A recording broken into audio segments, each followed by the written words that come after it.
Namaste, everyone. Welcome back. And today I'm going to talk about how karma plays in the world and how you can overcome and see your cycles and patterns and overcome this karma that has been given to you as a homework. So, karma doesn't mean that this is something bad deed that you have done in this life and you need to correct it by doing more good deeds. No, karma is your past painful choice that you took that was actually separating you from your true self or God. Okay. So if you have taken a step in your past life or this life that does not align with how God created you, then it creates a karma. It's something there really, really simple. Something like if Sachin Tendulkar had to become Lata Mangeshkar, that would become his karma. Although not like an extreme case. Like, for example, if someone actually creates a murder in their reality, that is going totally against their true self, which is divinity, which is God, then that also creates a heavy karma. So there are, like, when you get really good with this stuff, you want to get really good with what am I creating karma from and where can I stop creating karma so that I can be in full alignment and do deeds without creating karma. So you must have heard this if you are from the spiritual background, that our ascended masters like Krishna, Jesus, Buddha, they were not in the world to create karma. They couldn't create karma. Why? Because they were one with their consciousness. But for us human beings, how can we create, how can we make corrections in our karma? So why do I say why I want to make corrections is because karma itself is blocking you from being who you are and being in total union with God and actually creating from that place.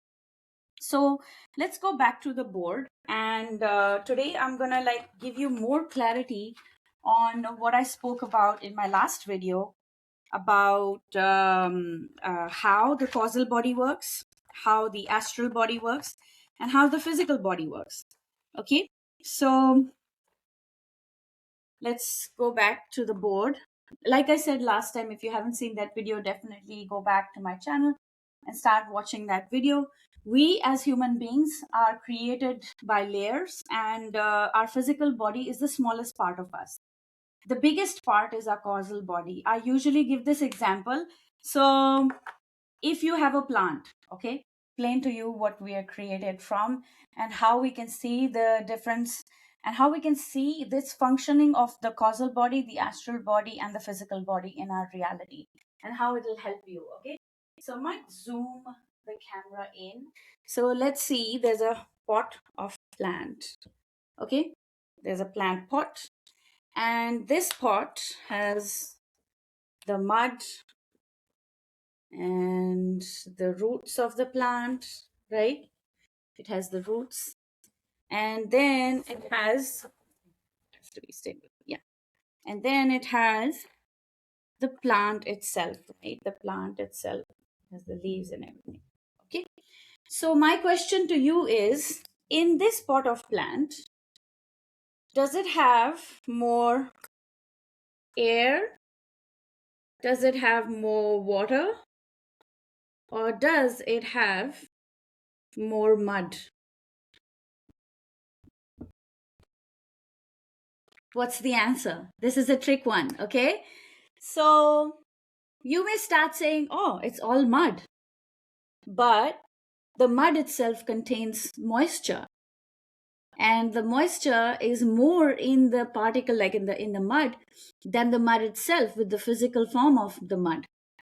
So you'll say, okay, water is more. But then within water, there is air. There is like space as well, physical space. So maximum part of this plant, this pot, is the physical, is the air slash physical space, the element of space, right? That is the biggest part. Let's say the space is the atma, okay, and that is beyond the causal. And the air part, which is more than water but less than the space, is the causal. So the causal is where we make choices, we speak, we change our lives, right? So this is how we create karma and how we can change it. So let me erase this so that I can make you understand the concept again with proper understanding. Now, a lot of people will be like, we didn't understand that. What is causal? What is astral? I am happy to repeat that because for your spiritual study, that is necessary. That is like chapter one. And if you haven't got that, you will not understand spirituality. You will not understand real life. You will not understand how things work, and you will continue to be fooled by people and spiritual masters as well. Okay, so let's go back to the diagram of the causal body, the astral, and the physical. So this is your astral, this is your physical, and this is your causal. Okay, unfortunately, because of our lack of dimensions, we can only see in 3 dimension.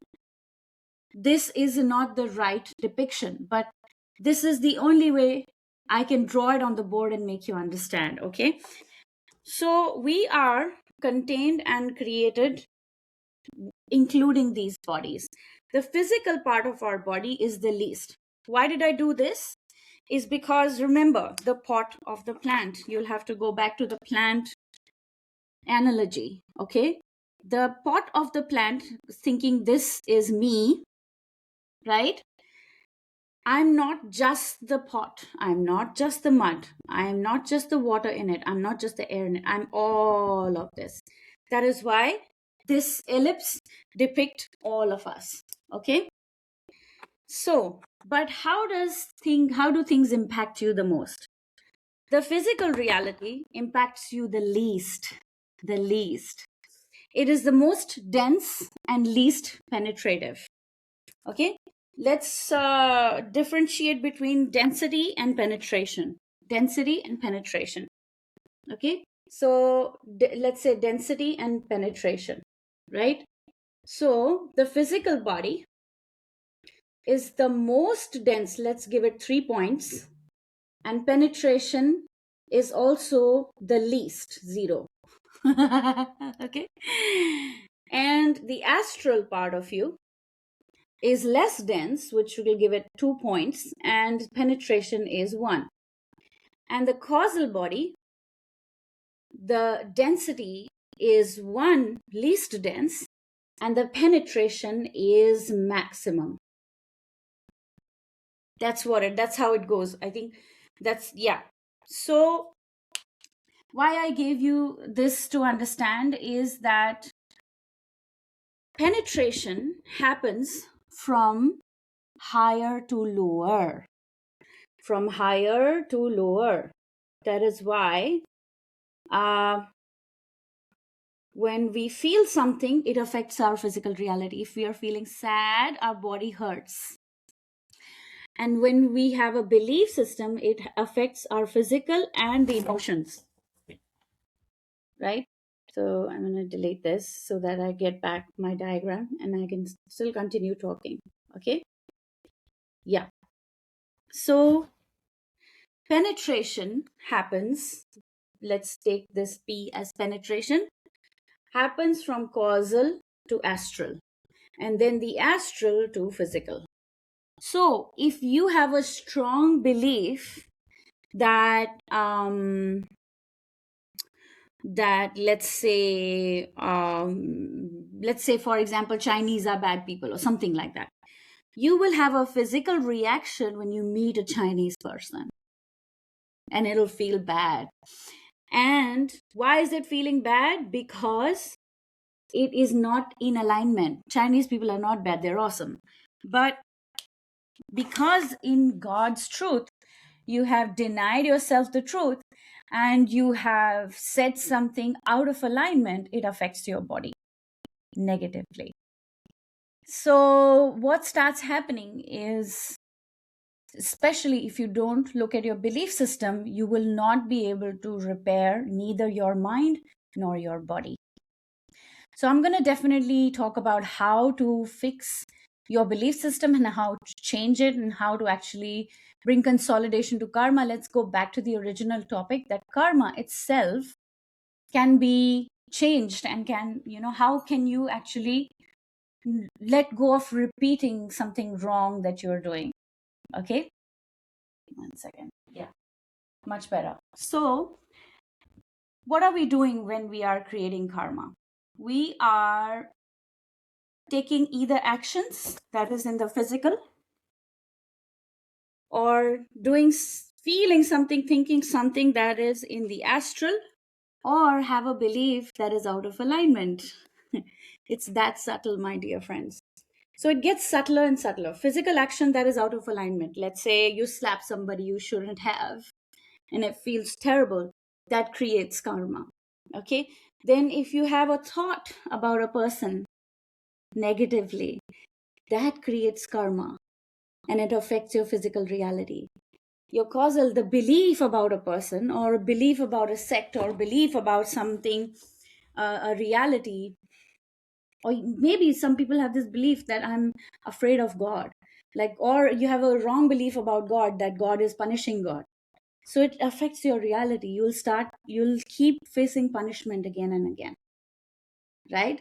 So your belief system is your causal belief. Your astral is your emotions and thoughts. And your physical is your body, what you eat, and what you can see. What you can see. And everything around you as well. It's not just your human body here with two hands and two legs. No, everything around you is your physical body, including where you live, what kind of people you interact with, the car you drive, everything. Everything. That is the reason why when you make changes in your beliefs, it affects your feelings and emotions, thoughts, and it also changes your physical reality. That is how people are like, okay, we can actually change our belief system about money and receive money in physical. Now you know why, right? So that is why I was saying this fundamental is very important. If somebody says to you that you just have to follow your good feeling and that's it, feeling can feel good if it's aligned with your beliefs. What if your belief is not right? Then your only good feeling is not the right navigator. You have to follow your soul. Following your soul is different from just following the good feeling. The good feeling will definitely be resonating from with your soul. But if you are not accessing your soul, there is no point following the good feeling, because it may feel good to slap a Chinese if you don't like him. Right? So but that doesn't mean that it is in alignment with God and you're doing something that causes karma. Coming back to the question of karma, now people will be like, what happened to the karma that I made in the last lifetime? It comes along with you. Why? Because what's happening when you die, all that is changing is when you die, you release your physical body. That's it. Your astral and your causal remains. And then when you're born again, guess what? You get a new physical body. Yay! But guess what? It comes with everything about the astral and the causal. So all your beliefs and all your thoughts and your feelings also come with you. So no escaping the karma here. Even though you slapped somebody in your last lifetime, it's going to carry on in this lifetime. But how do you change it? You change it by seeing your current reality and making new choices, coming into confession about that didn't feel good, but it was coming from my instinct. I am sorry and I'm ready to change myself. I'm going to make new choices, that I'm never going to do this again. And I'm going to teach you actually how to purify your consciousness by changing your beliefs. You need to go to purity. And this may not feel easy for everyone. Everyone has lived through their ego and they are like, I'm here to prove something to someone and I need some validation. This is not about that. You'll have to give up your ego to feel purified. But then you need to know how to do that. A lot of spiritual seekers on this channel would love to know how to do that. So why don't you go ahead and subscribe? And I'm going to talk about how to purify your karma in the next video. If you like the content, please comment and let me know if you're enjoying this, because I'm really enjoying sharing this. I will be sharing more. This is much easier for me to create it because I'm creating beyond just one topic. I want to create a lot more topics so that you guys have a lot with you, so that you are not getting fooled by people around you and you are discovering yourself, you're purifying your consciousness, receiving the best experience of life on earth. All right, guys, keep watching and I'm going to see you in the next video. Take care. Bye.